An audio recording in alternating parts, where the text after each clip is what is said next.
aquestes relacions estratigràfiques i a partir del carboni 14 que hem fet de la fusta que hem trobat en les parets, sabem que el castell es va construir al voltant de l'any 1000, 1020, 1010, és a dir, encara dins del califat.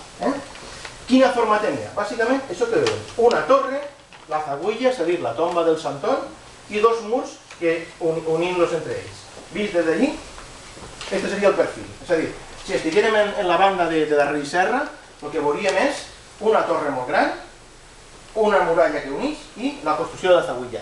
Esta torre, esta turris, és la que dona el nom a Turís. És a dir, els musulmans, que en aquest moment encara estan parlant algunes paraules latines, encara fan servir el terme turris, el que passa que diuen turris.